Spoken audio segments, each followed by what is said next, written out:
एक बार एक शिकारी शिकार करने के लिए जंगल में पहुंचा।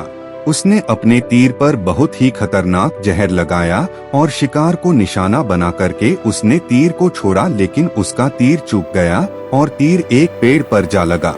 वह पेड़ बहुत ही हरा भरा और बहुत सारे तोते उस पेड़ पर रहते थे। जैसे ही वह जहरीला तीर उस पेड़ पर जाकर लगा, वह पेड़ धीरे धीरे सूखने लगा और उस पेड़ पर जो भी तोते रहते थे वह एक एक करके उस पेड़ को छोड़कर जाने लगे। उस बड़े से पेड़ के कोटर में एक बहुत ही बूढ़ा तोता रहता था, जो बहुत ही धर्मात्मा और अच्छे मन का था। सभी तोते उस पेड़ को छोड़कर जाने लगे थे, लेकिन वह बूढ़ा तोता जाता था, दाना लेकर के आता और उसी कोटर में आकर के बैठ जाता था, परंतु उस पेड़ को छोड़ने को तैयार नहीं था। बूढ़े तोते के साथियों ने कई बार आकर के उसे समझाया कि यह पेड़ सूख रहा है और किसी दिन गिर भी जाएगा, चलो किसी और पेड़ पर चल कर रहा जाए, परंतु वह बूढ़ा तोता वहां से जाने को तैयार नहीं हो रहा था।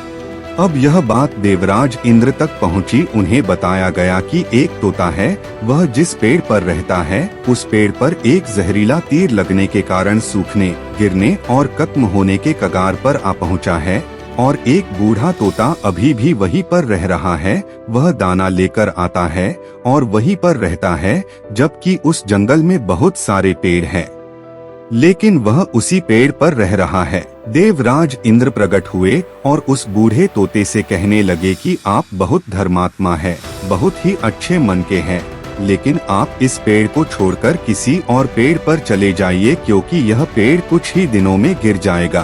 तालाब के पास में बहुत से बड़े बड़े हरे भरे पेड़ हैं, बड़े बड़े कोटर हैं, उन पेड़ों पर फल भी लगे हुए हैं, उन्हें वहीं पर तोड़कर खा सकते हैं, परंतु यहाँ से आप चले जाएं। तोता बोला, माफ कीजिएगा, इस पेड़ ने मुझे जीवन दिया है, शिकारियों से मेरी रक्षा की है, हर मौसम में मेरे साथ रहा है, ये कोटर मेरा घर है, यहाँ मैं पला बढ़ा हूँ, इस पेड़ को मैं छोड़कर कैसे जा सकता हूँ? इस पर संकट आया है तो क्या मैं इसे छोड़कर चला जाऊँ? मैं ऐसा कभी नहीं कर सकता। देवराज इंद्र तोते के इस बात से बहुत ही प्रसन्न हुए। उन्होंने तोते से कहा, मैं आपके इस बात से बहुत ही खुश हूँ, मांगो जो आपको मांगना हो। उस बूढ़े तोते ने कहा, मुझे बस इतना मांगना है कि जिस पेड़ ने मुझे जन्म दिया, जहाँ मैं रहा पला बढ़ा, जिसे आप मेरा जन्म भूमि कह सकते हो, आप इसे फिर से वैसा ही हरा भरा कर दो जैसा यह था। देवराज इंद्र ने अमृत से उस पेड़ को सिंच दिया और पहले की तरह हरा भरा कर दिया। अब वापस से उस पेड़ पर आकर के बाकी तोते रहने लगे। वह बूढ़ा तोता कुछ समय तक और जिंदा रहा, फिर उसकी मृत्यु हो गई और वह स्वर्ग में चला गया।